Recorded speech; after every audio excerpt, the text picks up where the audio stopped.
احد التحديات برضو اللي بتواجه الماركتير اللي بيشتغل في السيرفيس ماركتنج او اللي بيشتغل في شركة بتقدم خدمات هي مسألة السيرفيس كواليتي او جودة الخدمة. زي ما اتكلمنا قبل كده ان في 3 تحديات اساسية: تحدي خاص بالديفرنشيشن اللي هو ان انت تفرق الخدمة بتاعتك عن المنافسين، واتكلمنا عنها وقلنا ان ده بيتم ان انت تفرق نفسك عن المنافسين بيتم من خلال انك بتقدم اوفر او من خلال الدليفري بتاعك او طريقة توصيلك للخدمة او عن طريق الايمج او العلامة التجارية او الصورة اللي الكاستمرز راسمها للشركة بتاعتك. التحدي التاني هي موضوع السيرفيس كواليتي او جودة الخدمة، وفي مشكلة كبيرة، مش مشكلة قدر ما هي تحدي، ان قياس الكواليتي بتاعة السيرفيس اصعب بكتير من قياس الكواليتي بتاعة البرودكت.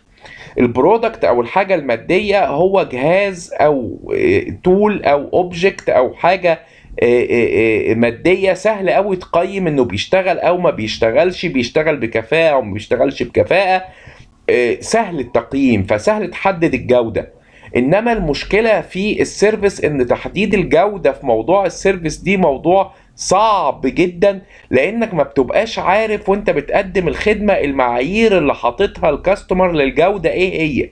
يعني ايه معيار الجودة بالنسبة له؟ امتى هيبقى مبسوط عن الخدمة اللي انت بتقدمها، وامتى هيبقى صعب عن يعني او هيبقى مش مبسوط من الخدمة اللي انت بتقدمها وصعب ارضائه. هنلاقي دايما حتى في يعني مثال شهير ان صعب قوي تقيم قصة الشعر اللي هي سيرفيس. في ناس هيقول لك والله لا دي عجباني، لا مش عجباني، والله الخدمة اللي بيقدمها صالون الحلاقة دي خدمة جيدة، لا ده في خدمة احسن.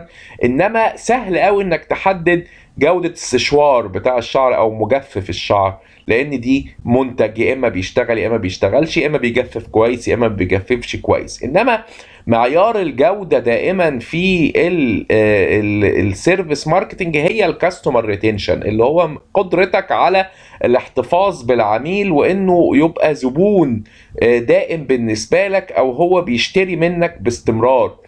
الكاستمر ريتنشن ده معيار مهم جدا من معايير الجودة بالنسبة للسيرفيس ماركتنج. لان لو انت قستها كده، لو انا شركة بتقدم خدمة وليكن فندق وانت اصبحت نزيل دائم للفندق ده، كل ما بتروح المكان ده او كل ما بتيجي المكان، او نزيل لسلسلة الفنادق دي في اماكن مختلفة، فهو بالتالي انت كده دي مقياس لان جودة الخدمة جيدة.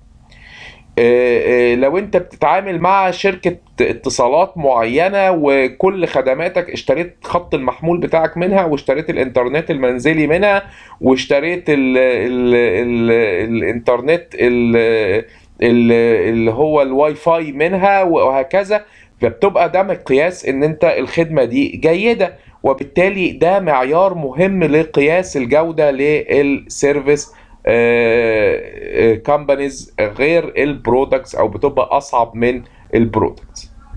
الشركات الكبرى بتبذل مجهودات جبارة علشان تقدر تحافظ على الكواليتي ستاندردز او معايير الجودة، انها تفضل ثابته على طول وفي مستويات عاليه، وبيراقبوا الجوده بتاعت منتجاتهم او الجوده بتاعت الخدمات اللي بيقدموها. مش بس الخدمات اللي بيقدموها، لا الخدمات اللي بيقدمها الكومبيتورز او المنافسين، لان ممكن يكتشفوا ان الجوده بتاعت المنافسين اعلى من جوده الخدمات اللي هم بيقدموها، وبالتالي هيحسنوا من الجوده بتاعتهم عشان يقدروا ينافسوا.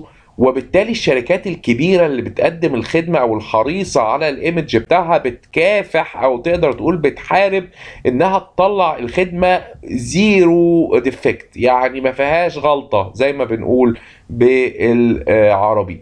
وده طبعا بيعتمد زي ما اتكلمنا قبل كده على حاجات كتيرة، من أهمها الكواليتي بتاعة الموظفين بتاعتهم، اللي هي سيرفيس بروفيت تشين او السلسله من الحلقات اللي بتبدا من جوده الخدمه وتنتهي بالبروفيت او الربح للشركه.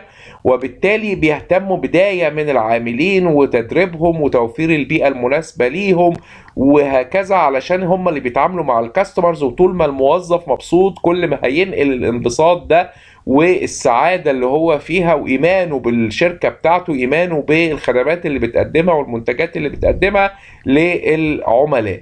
وبالتالي يعني على الرغم من كده وعلى الرغم من المجهودات اللي بتبذلها الشركات في إنها تحافظ على جودة الخدمات بتاعتها، إلا الأمر برضو لا يخلو من ديفكتس مختلفة، سواء في الدليفري أو سواء في موظف كان واجهة سيئة للشركة بتاعتهم وهكذا. إنما بيحاولوا قدر الإمكان إن تبقى معايير الجودة في أعلى مستوياتها. لكن حتى الأخطاء اللي بتحصل في بعض الأحيان من الشركات الكبرى تجاه السيرفيس بتاعتها أو من الأماكن الحريصة على إنها تقدم سيرفيس خالية من أي أخطاء، بتحصل أخطاء طبعا زي ما قلنا، موظف كسول، موظف غاضب نقل الغضب ده للعميل بتاعه، الدليفري كان سيء، الخدمة حصل فيها على أقل من المستوى المتوقع. بيحصل سيرفيس ريكفري، جود سيرفيس ريكفري، اللي هو بيقدر يطبطب على العميل، بيقدر يعالج الديفكت اللي حصل، يصالح العميل بتاعه. السيرفيس ريكفري ده او العلاج او الريكفري بمعنى الاستشفاء، يعني اللي هو بيصلح الغلطات اللي ممكن تحصل دي، بتحول الكاستمرز او العملاء الغاضبين الى لويال وانز او عملاء منتمين بشكل كبير للمكان او للبراند او لمقدم الخدمة. مش بس كده، ده ساعات الجود ريكفري ده بيبقى افضل من لو الحكاية مشيت كويسة في الاول. يعني انت لو انت رايح لمزود خدمة معين وليكن فندق، والدنيا مشيت تمام ونزلت في الفندق واستمتعت باجازتك فيه وروحت، دي كده هتبقى طبعا ساتيسفايد. تخيل بقى حصل حاجة تانية، ان انت رحت حصل مشكلة في الخدمة، الأوضة مثلا او الغرفة ما كانتش جيدة، اضطروا يغيروها لك علشان يعملوا لك سيرفيس ريكفري ويحولوا غضبك ده لسعادة وانبساط وتتحول لديلايت كاستمرز، فحولوا لك الغرفة لسويت مثلا، عملوا لك ابجريدنج. مين اللي هتبقى مبسوط اكتر؟ مبسوط اكتر لو انت اخدت غرفتك وانبسطت من الاول والدنيا مشيت تمام، ولا لما حولت الغرفة العادية لسويت علشان يصلحوك؟ طبعا الحالة التانية هتبقى افضل. فساعات بيبقى الجود ريكفري او الجود سيرفيس ريكفري افضل من ان الامور تمشي في مسارها الصحيح من البداية. السوشيال ميديا والباور اوف سوشيال ميديا، الفيسبوك وتويتر وغيرهم واليوتيوب وكده، خلى فعلا في نوع من الناس بتنفس عن غضبها وبتبلغ الشركات انها غضبانة من مستويات الخدمة اللي بيقدموها ومن سوء الأداء في أحيان كتيرة. وبالتالي بقى الريكفري أو إنك تحول العميل ده من غاضب للويال بقت بتكون موجودة بشكل كبير. وفعلا الشركات بتبتدي يعني تصلح بعض الديفكتس أو العيوب اللي ممكن تحصل في بعض الأحيان علشان الكواليتي تفضل في مستوى او ستاندرد واحد، اللي هي تحدي كبير جدا زي ما قلنا بالنسبة لكتير من مقدمي الخدمة. دي عناويننا على كل وسائل التواصل الاجتماعي تقريبا. هتلاقوا البرزنتيشنز دي يا اما في صورة باوربوينت برزنتيشن، يا اما في صورة اوديو، يا اما في صورة فيديو عبارة عن برزنتيشن مع اوديو، علشان اي حد عايز يستفيد من الماتيريال اللي موجودة، سواء كان يقراها على هيئة باوربوينت برزنتيشن او يسمعها عن طريق اوديو او يشوفها فيديو على اليوتيوب، بتجمع ما بين البرزنتيشن وما بين الشرح.